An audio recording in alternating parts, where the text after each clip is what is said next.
ଶ୍ରାବଣ ମାସର ଶୁକ୍ଳପକ୍ଷ ପଞ୍ଚମୀରେ ପାଳନ କରାଯାଏ ଜାଗ୍ରତ ଗୌରୀ ପଞ୍ଚମୀ, ଯାହାକି ତାକୁ ଜାଗୁଳେଇ ପଞ୍ଚମୀ ମଧ୍ୟ କୁହାଯାଏ। କିନ୍ତୁ ଶ୍ରାବଣ ମାସର କୃଷ୍ଣପକ୍ଷ ପଞ୍ଚମୀରେ ପାଳନ କରାଗଲା ମନସା ପଞ୍ଚମୀ। ତେବେ ଏଇ ଯେଉଁ ଜାଗ୍ରତ ଗୌରୀ ଯିଏକି ଜାଗୁଳେଇ, ସିଏ ହେଉଛନ୍ତି ମନସାଙ୍କର ଏକ ରୂପ ବୋଲି ମଧ୍ୟ ଆମର ଓଡ଼ିଶାରେ ତାକୁ ପାଳନ କରାଯାଏ। ଯେଉଁ ପୁରୀରେ ଥିବା ଯେଉଁ 16 ବ୍ରାହ୍ମଣ ଶାସନରେ ଏ ଯେଉଁ ଜାଗ୍ରତ ଗୌରୀ ପଞ୍ଚମୀ, ଯିଏକି ଶ୍ରାବଣ ମାସର ଶୁକ୍ଳପକ୍ଷ ପଞ୍ଚମୀରେ ତାକୁ ପାଳନ କରାଯାଏ, ତାକୁ ଜାଗୁଳେଇ ପଞ୍ଚମୀ ଭାବରେ ସେମାନେ ପାଳନ କରନ୍ତି। ତେବେ ଆମର ଯଦି ଦେଖିବା ଏଇ ଯେଉଁ ମନସା ଦେବୀଙ୍କ ସହିତ ରହିଛି ସମ୍ପର୍କ ଏ ଯେଉଁ ଜାଗ୍ରତ ଗୌରୀଙ୍କର, ତେବେ ମନସା ଦେବୀ ଯେଉଁ ମନସା ପଞ୍ଚମୀରେ ଯେଉଁ ମନସା ଦେବୀଙ୍କର ପୂଜା ଅର୍ଚ୍ଚନା କରାଗଲା, ସେ ମନସା ଦେବୀ ହେଉଛନ୍ତି ଶିବଙ୍କର ମାନସ କନ୍ୟା ଭାବରେ ତାଙ୍କୁ ଗ୍ରହଣ କରାଯାଏ। ଶିବଙ୍କର ଯେଉଁ ମନରୁ ସେ ଯେଉଁ ସନ୍ତାନଟି ଯିଏକି ଦେବୀ ମନସାଙ୍କର ଜନ୍ମ ହୋଇଥିଲା, ଆବିର୍ଭାବ ହୋଇଥିଲା ବୋଲି କୁହାଯାଏ। ଯେତେବେଳେ ଭଗବାନ ଶିବ ଶଙ୍କର ଏବଂ ମାତା ପାର୍ବତୀ କୈଳାସର ଏକ ହ୍ରଦ ନିକଟରେ ତାଙ୍କର ନୃତ୍ୟ କରୁଥିଲେ, ସେଥିରୁ ଅନିର୍ବାଚନୀୟ ଜ୍ୟୋତିର୍ ବାହାରିକିରି ଏକ ହ୍ରଦ ସ୍ଥିତ ସେ ଯେଉଁ କୈଳାସ ପର୍ବତ ନିକଟରେ ଥିବା ହ୍ରଦରେ ଥିବା ପଦ୍ମ ଫୁଲ ନିକଟରେ ତାରି ପହଞ୍ଚିଲା ଏବଂ ସେଥିରୁ ଏକ ଦିବ୍ୟ ନାଗକନ୍ୟା ଜନ୍ମ ନେଲେ ଏବଂ ସେ ହିଁ ହେଲେ ମନସା। ତାଙ୍କୁ ପୂଜାର୍ଚ୍ଚନା ତାଙ୍କୁ କରାଗଲା, ଯେ କୈଳାସ ପର୍ବତକୁ ନେଇଯାଇଥିଲେ ଭଗବାନ ଶିବ।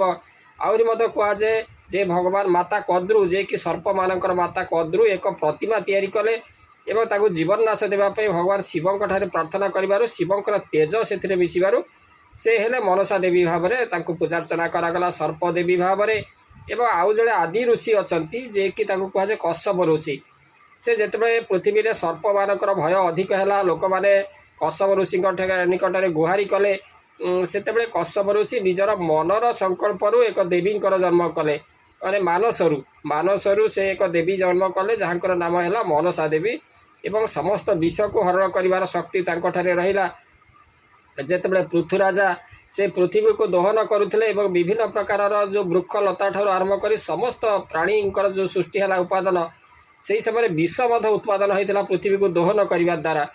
ସେଇ ଯେଉଁ ବିଷର ପ୍ରଭାବରେ ଜଗତ ଅସ୍ଥିର ହେଲା, ଜଗତ ଏଭଳି ଭାବରେ ନଷ୍ଟ ହୋଇଯିବା ଅବସ୍ଥାରେ ସେହି ସମୟରେ ଏଇ ଯେଉଁ ମନସା ଦେବୀ ଆସିକିରି ସେଇ ସର୍ପମାନଙ୍କ ଦ୍ୱାରା ସେଇ ଯେଉଁ ବିଷକୁ ମଧ୍ୟ ହରଣ କରି ନେଇଥିଲେ।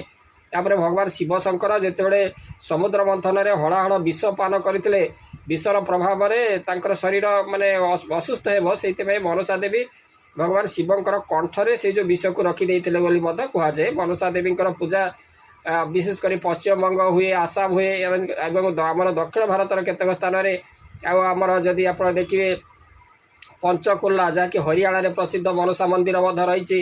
ତାପରେ ଆପଣମାନେ ଦେଖିବେ ହରିଦ୍ୱାରରେ ମଧ୍ୟ ରହିଛି, ସେଠାରେ ମଧ୍ୟ ପ୍ରସିଦ୍ଧ ମନସା ମନ୍ଦିର ମଧ୍ୟ ପୂଜା କରାଯାଏ ଉତ୍ତରାଖଣ୍ଡରେ। ଏଇଭଳି ଭାବରେ ମନସା ଦେବୀଙ୍କର ତାଙ୍କର ପୂଜା ପଦ୍ମ ପୁରାଣରେ ମନସା ଦେବୀଙ୍କ କଥା ବର୍ଣ୍ଣନା ରହିଛି। ବ୍ରହ୍ମବୈବର୍ତ ପୁରାଣ, ଦେବୀ ଭାଗବତ, ତାପରେ ମହାଭାରତରେ ମଧ୍ୟ ରହିଛି ଯେଉଁ ମା ମନସା ଦେବୀଙ୍କ ସମ୍ପର୍କରେ, ଯାହାକି ଆମର ବ୍ୟାସଦେବଙ୍କ ରଚିତ ଯେଉଁ ଅଷ୍ଟାଦଶ ପୁରାଣ ମାନଙ୍କରେ ମଧ୍ୟ ମନସା ଦେବୀଙ୍କର ପୂଜାର୍ଚ୍ଚନା କରାଯାଉଛି। ଓଡ଼ିଶାରେ ସେ ଯେଉଁ ମନସା ଦେବୀଙ୍କୁ ତାଙ୍କୁ ଜାଗୁଳେଇ ଭାବରେ, ଯେଉଁ ବୌଦ୍ଧ ଦେବୀ ଜାଗୁଳେଇ ଭାବରେ ତାଙ୍କର ପୂଜାର୍ଚ୍ଚନା କରାଯାଏ। ମସ୍ତକରେ ସେ ସର୍ପ ଧାରଣ କରନ୍ତି। ସେଇ ଦେବୀଙ୍କର ତାଙ୍କର ଜାଗ୍ରତ ଗୌରୀ ପଞ୍ଚମୀ ପାଳନ କରାଯାଏ। ତେଣୁ ବ୍ରହ୍ମାଙ୍କର ନିର୍ଦ୍ଦେଶରେ ଏଇ ଯେଉଁ କଶ୍ୟପ ଋଷି ସେ ମନସା ଦେବୀଙ୍କୁ ସୃଷ୍ଟି କରିଥିବାରୁ ତାଙ୍କୁ ମଧ୍ୟ କାଶ୍ୟପୀ କୁହାଯାଏ। ମନସା ଦେବୀଙ୍କର ତାଙ୍କର ମଧ୍ୟ ଦ୍ୱାଦଶ ନାମ ରହିଛି। ଏ ଯେଉଁ ତାଙ୍କର ଯେଉଁ ଦ୍ୱାଦଶ ନାମରେ ମଧ୍ୟ ତାଙ୍କୁ ମଧ୍ୟ ଆରାଧନା କରାଯାଏ। ମନସା ଦେବୀଙ୍କର ସେଇ ଯେଉଁ ତାଙ୍କର ପୂଜାର୍ଚ୍ଚନା ବିଶେଷ ଭାବରେ କରାଯାଏ।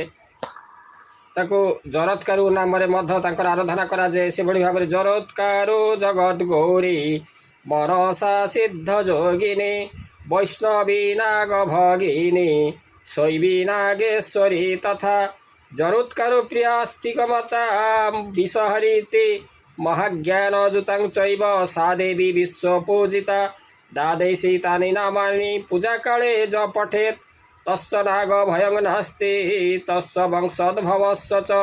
ଏଇଭଳି ଭାବରେ ମନସା ଦେବୀଙ୍କର ତାଙ୍କର ଦ୍ୱାଦଶ ନାମର ମଧ୍ୟ ତାଙ୍କର ଗୁଣ କୀର୍ତ୍ତନ କରାଯାଇଛି। ତେଣୁ ସେଇ ଯେଉଁ ମନସା ଦେବୀ ହେଉଛନ୍ତି ଜାଗ୍ରତ ଗୌରୀ ବା ଜାଗୁଳେଇ ଭାବରେ ଗ୍ରାମମାନଙ୍କରେ ପୂଜିତ ହୋଇଆସୁଛନ୍ତି।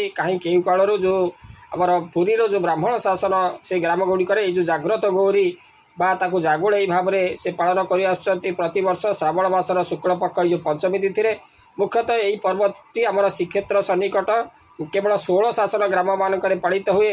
ଅନ୍ୟ କେଉଁଠାରେ ଏହା ଦେଖିବାକୁ ମିଳେ ନାହିଁ। ସାଧାରଣତଃ ଏଇ ଯେଉଁ ଶ୍ରାବଣ ମାସରେ ପ୍ରବଳ ବର୍ଷା ହୋଇଥାଏ ଏବଂ ମଝିରେ ମଝିରେ କିଛି ସୂର୍ଯ୍ୟ କିରଣ ପଡ଼ିଲେ ଏଇ ଯେଉଁ ଧରାପୃଷ୍ଠ ଉତ୍ତପ୍ତ ହୁଏ ସ୍ୱଳ୍ପ ଭାବରେ, ଯାହାଫଳରେ କି ଏ ଯେଉଁ ସର୍ପମାନେ ଏହି ସମୟରେ ସେ ଗୃହମାନଙ୍କୁ ପ୍ରବେଶ କରନ୍ତି। ତେଣୁ ଏ ଯେଉଁ ସର୍ପ ଭୟରୁ ରକ୍ଷା ନିମନ୍ତେ ଏ ଯେଉଁ ପରମ୍ପରାଟି ଏବେ ମଧ୍ୟ ପ୍ରଚଳିତ। ଯେହେତୁ ଦେବୀ ହେଲେ ବି ସର୍ପଦେବୀ ସେ ଏବଂ ଅନନ୍ତ ବାସୁକୀ ତାଙ୍କର ଅନନ୍ତ ବାସୁକୀ ନାଗଙ୍କର ସେ ଭଗ୍ନୀ। ତେଣୁ ଏପରି ବିପଦପୂର୍ଣ୍ଣ ଅବସ୍ଥାରୁ ରକ୍ଷା କରିବା ପାଇଁ ତାଙ୍କୁ ଆରାଧନା କରାଯାଇଥାଏ। ମନସା ପଞ୍ଚମୀ ଯିଏକି ଶ୍ରାବଣ କୃଷ୍ଣପକ୍ଷ ପଞ୍ଚମୀ ତିଥିରେ ହେଉଥିବା ବେଳେ ଜାଗ୍ରତ ଗୌରୀ ପଞ୍ଚମୀ ଶ୍ରାବଣ ଶୁକ୍ଳପକ୍ଷ ପଞ୍ଚମୀ ତିଥିରେ ହୋଇଥାଏ। ଏଥିରେ ଭିନ୍ନତା ମାତ୍ର ଏତିକି ଯେ ଯାହାକି ଜାଗୁଳେଇ ପଞ୍ଚମୀ ନାମରେ ଶାସନ ଗ୍ରାମରେ ପାଳିତ ହୁଏ। ଏହି ପର୍ବଟି ଭଣ୍ଡାରୀ ସେବକମାନଙ୍କ ହାତରେ କରାଯାଏ।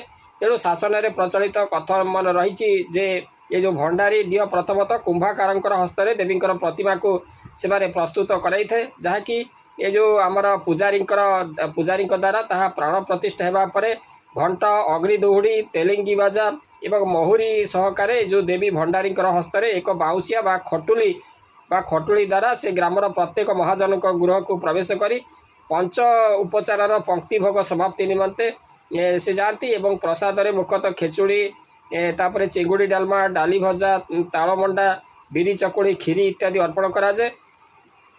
ତେଣୁ ଯଦି ଉତ୍କଳରେ ଆମର ଯଦି ଦେଖିବା ଏଇ ଯେଉଁ ଉତ୍କଳୀୟ ପଦ୍ଧତିକୁ ଅନୁସରଣ କରିବା, ଆମର ଯେଉଁ ଉତ୍କଳୀୟରେ କିଭଳି ଭାବରେ ଏଇ ଯେଉଁ କୃଷି କାର୍ଯ୍ୟ ସହିତ ଏଇ ଯେଉଁ ମାଆଙ୍କର ଏଇ ଯେଉଁ ପୂଜାର୍ଚ୍ଚନା, ସର୍ପ ଭୟରୁ ଗୃହକୁ ସର୍ପମାନେ ଆସିଯିବେ ସେଇ ସର୍ପ ଭୟରୁ ରକ୍ଷା କରିବା ପାଇଁ ମାଆଙ୍କର ପୂଜାର୍ଚ୍ଚନା କରାଯାଏ। ଏବଂ ତାପରେ ଏଇଭଳି ଭାବରେ ଜାଗୁଳେଇ, ଯାହାକି ଏଇ ଯେଉଁ ଦେବୀଙ୍କୁ ଏଇ ଯେଉଁ ଷୋଳ ଶାସନ ଗ୍ରାମରେ ଏଇ ଯେଉଁ ଗ୍ରାମରେ ଉପକୂଳବର୍ତ୍ତୀ ଅଞ୍ଚଳର ଏଇ ଯେଉଁ ଗ୍ରାମରେ ଜାଗୁଳେଇ ତାଙ୍କର ଆରାଧନା କରନ୍ତି, ଯାହାଫଳରେ କି ସେ ହେଉଛନ୍ତି ସର୍ପ ଦେବୀ ଭାବରେ ତାଙ୍କର ଏଇ ଯେଉଁ ଆରାଧନା କରାଯାଏ।